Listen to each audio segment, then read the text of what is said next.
Assalamualaikum warahmatullahi wabarakatuh. Saya Muhammad Atikah akan mempresentasikan hasil penelitian kami untuk memenuhi tugas kuliah metode survei dengan dosen pembimbing Ibu Zilrahmi SPD MPSI dan Ibu Dewi Astuti SST Enstat. Penelitian kami berjudul Tingkat Kepuasan Pengunjung Perpustakaan terhadap Kualitas Layanan Perpustakaan Universitas Negeri Padang. Survei ini disusun oleh kelompok 2 dengan anggota Amanda Elsa Junovic, Muhana Atikah, Sriwayu Ulfa, dan Syafira Nurulita. Latar belakang masalah penelitian ini adalah perpustakaan adalah salah satu sarana penyediaan sumber-sumber informasi yang dapat digunakan untuk meningkatkan kualitas sumber daya manusia. Oleh karena itu, kualitas perpustakaan yang baik menjadi salah satu indikator mutu yang penting bagi pengunjung perpustakaan. Adapun rumusan masalah pada penelitian ini yaitu, apa faktor kualitas pelayanan yang paling dominan terhadap tingkat kepuasan pengunjung perpustakaan? Yang kedua, seberapa besar pengaruh faktor kualitas pelayanan perpustakaan terhadap tingkat kepuasan pengunjung perpustakaan? Batasan masalah pada penelitian ini dapat dilihat dari identifikasi masalah. Tidak menutup kemungkinan timbul masalah baru yang semakin meluas. Untuk menghindari hal tersebut, perlu diadakan pembatasan masalah. Sehingga peneliti membatasi permasalahan ini pada tingkat kepuasan pengunjung perpustakaan terhadap pelayanan perpustakaan umum di Universitas Negeri Padang yang terletak di FMIPA Universitas Negeri Padang dengan responden pengunjung perpustakaan tersebut. Tujuan penelitian di sini berdasarkan pada rumusan masalah yang ada.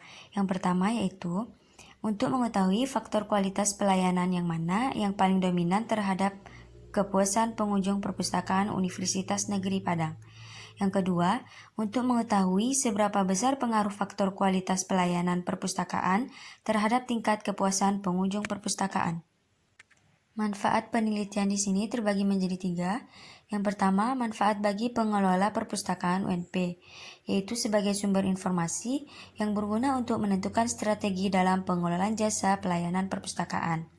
Yang kedua, manfaat bagi lembaga, yaitu untuk UNP sendiri, untuk mengevaluasi pelayanan perpustakaan yang disediakan sesuai dengan standar mutu, serta mengetahui pelayanan mana yang perlu lebih diprioritaskan. Yang ketiga, manfaat bagi peneliti dan pengunjung, yaitu untuk menambah wawasan sekaligus pengetahuan tentang pelayanan perpustakaan, serta memberikan referensi untuk berkunjung ke perpustakaan Universitas Negeri Padang. Metode analisis.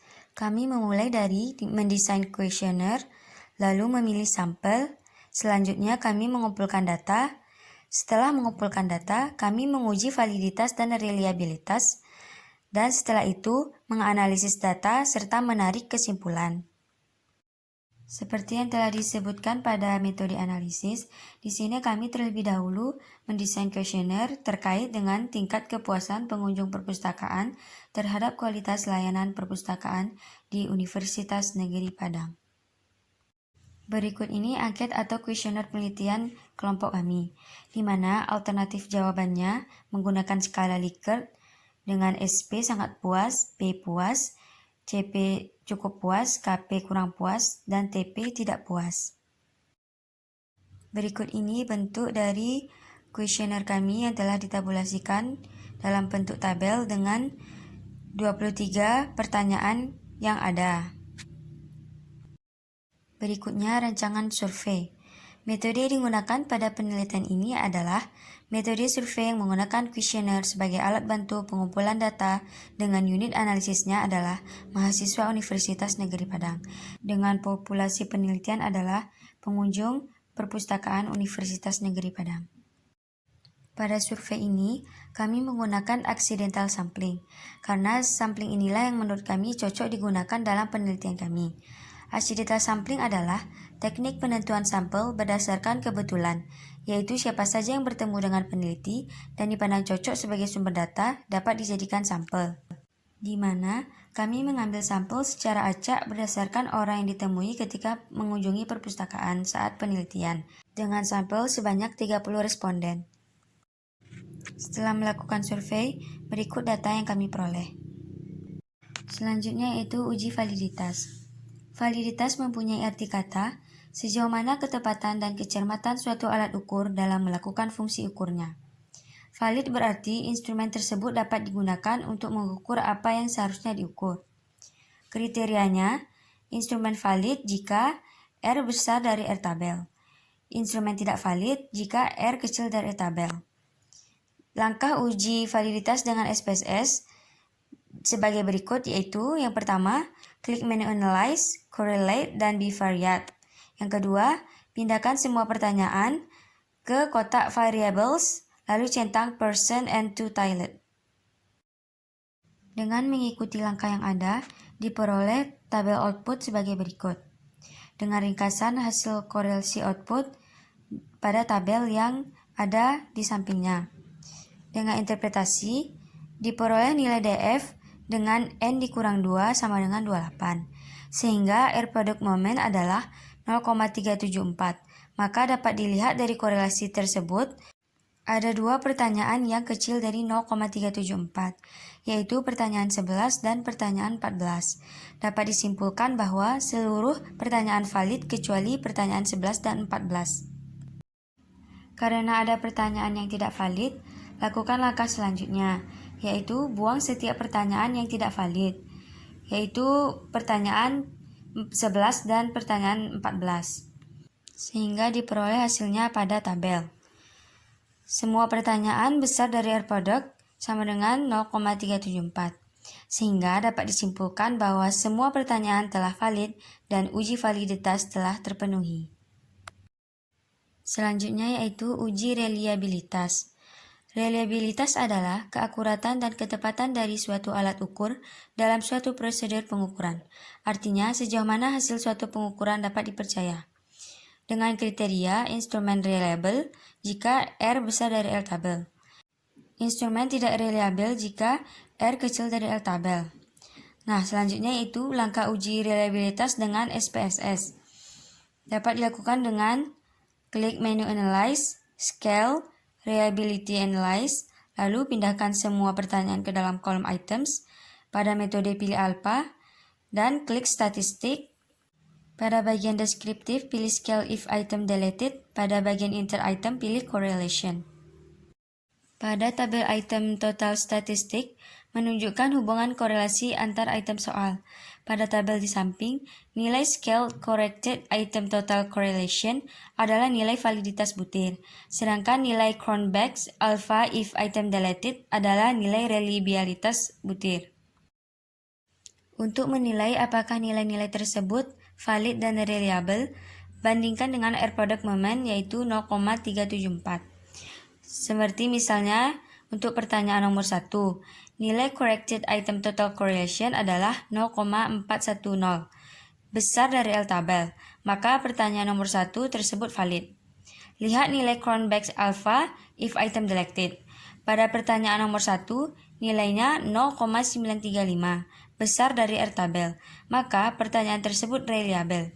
Begitu caranya selanjutnya untuk pertanyaan 2, 3, dan selanjutnya. Kembali pada tabel reliability statistik, lihat nilai Cronbach alpha based on standardized item. Nilai tersebut 0,394, besar dari tabel, berarti secara keseluruhan reliable. Berikutnya yaitu analisis data.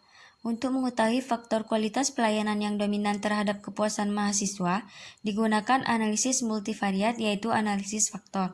Pemilihan analisis faktor sebagai alat analisis pada penelitian ini disebabkan karena penelitian ini mencoba menemukan hubungan beberapa variabel yang saling independen satu dengan yang lainnya, sehingga bisa dibuat kumpulan variabel lebih sedikit dari jumlah variabel awal sehingga akan lebih mudah dikontrol. Tujuan analisis faktor ada 4, yaitu melakukan data summarization untuk variabel-variabel yang dianalisis. Yang kedua, data reduction. Yaitu dilakukan proses pembuatan sebuah variabel set baru yang dinamakan faktor. Yang ketiga, untuk mereduksi data dan merangkum data. Yang keempat, analisis faktor memungkinkan kita melihat kelompok-kelompok variabel yang cenderung saling berhubungan. Penyelesaian dengan analisis faktor. Peneliti ingin mengetahui variabel kualitas pelayanan apa saja yang dominan terhadap kepuasan mahasiswa UNP.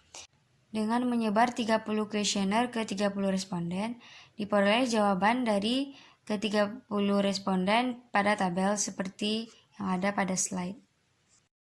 Ada 5 tahap dalam proses analisis faktor. Dengan tahap pertama, tabulasi dan pengolahan. Tabulasi hasil angket atau kuesioner ke dalam komputer atau SPSS.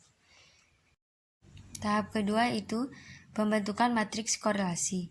Dalam tahap ini, ada 2 hal yang perlu dilakukan agar analisis faktor dapat dilaksanakan. Yang pertama yaitu menentukan besaran nilai Bartlett Test of Sparsity yang digunakan untuk mengetahui apakah ada korelasi yang signifikan antar variabel. Kedua adalah Kaiser-Myers-Oakland atau KMO-MSA yang digunakan untuk mengukur kecukupan sampel dengan cara membandingkan besarnya koefisien korelasi yang diamati dengan koefisien korelasi parsialnya. Output tabel tahap kedua dan interpretasinya. Interpretasinya yaitu pada tabel KMO dan Bartlett Test, terlihat angka KMO-MSA adalah 0,618. Karena nilai 0,618 besar dari 0,5, hal ini menunjukkan kecukupan dari sampel. Angka KMO dan Bartlett Test yang tampak pada nilai chi-square sebesar 601,381 dengan nilai signifikan 0,0. Hal ini menunjukkan bahwa adanya korelasi antar variabel dan layak untuk proses selanjutnya. Tahap ketiga yaitu ekstraksi faktor. Pada tahap ini akan dilakukan proses inti dari analisis faktor, yaitu melakukan ekstraksi terhadap sekumpulan variabel yang ada KMO besar dari 0,5, sehingga terbentuk satu atau lebih faktor. Metode yang digunakan untuk maksud ini adalah Principal Component Analysis dan rotasi faktor dengan metode Varimax. Diperoleh output tabel untuk tahap 3 yaitu Total Variance Explained.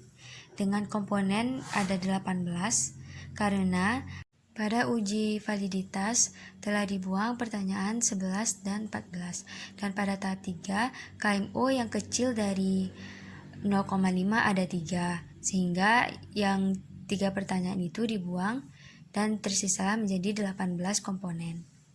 Interpretasi dari output tahap 3 yaitu terlihat pada penelitian atau tabel Total Variance Explained diperoleh 4 faktor yang memiliki eigenvalue lebih besar dari 1. Keempat faktor tersebut menjelaskan 78,571% total variance variabel yang mempengaruhi. Tahap keempat yaitu matriks rotasi faktor. Pada rotasi faktor, matriks faktor ditransformasikan ke dalam matriks yang lebih sederhana, sehingga lebih mudah diinterpretasikan. Dalam analisis ini, rotasi faktor dilakukan dengan metode rotasi Varimax. Proses penentuan variabel mana akan menjadi faktor yang mana dilakukan dengan melakukan perbandingan besar korelasi pada setiap baris di dalam setiap tabel. Interpretasi hasil dilakukan dengan melihat faktor loading.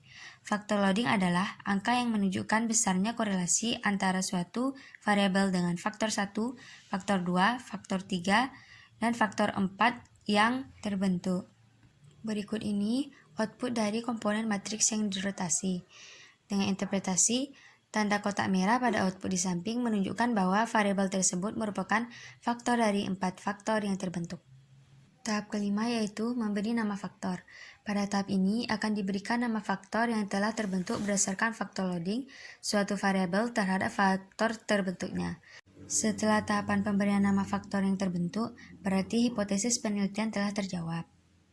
Berikut ini hasil dari tahap 5 yaitu tabel nama faktor dengan 4 faktor yang terbentuk, yaitu faktor pertama, kelengkapan koleksi. Faktor kedua yaitu keandalan, daya tanggap, dan bukti fisik. Faktor 3, keandalan, bukti fisik, dan kelengkapan koleksi. Faktor 4 itu bukti fisik. Dengan begitu, diperoleh kesimpulan bahwa faktor pertama adalah kelengkapan koleksi. Faktor ini merupakan faktor yang memiliki pengaruh terbesar dengan eigenvalue 9,162 dan mampu menjelaskan variance total sebesar 50,899%. Faktor kedua adalah keandalan, daya tanggap, dan bukti fisik. Faktor ini merupakan faktor yang memiliki pengaruh sedang dengan eigenvalue 2,216 dan mampu menjelaskan variance total sebesar 12,308%. Faktor ketiga adalah keandalan, bukti fisik, dan kelengkapan koleksi.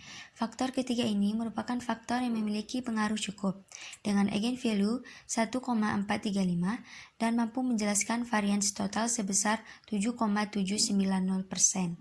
Faktor keempat adalah bukti fisik. Faktor ini merupakan faktor yang memiliki pengaruh terkecil dengan eigenvalue 1,331 dan mampu menjelaskan varians total sebesar 7,393%. Berikut ini daftar pustaka dari kelompok kami. Sekian presentasi dari saya. Mohon maaf jika ada kesalahan. Terima kasih sudah menonton. Saya akhiri dengan Assalamualaikum warahmatullahi wabarakatuh.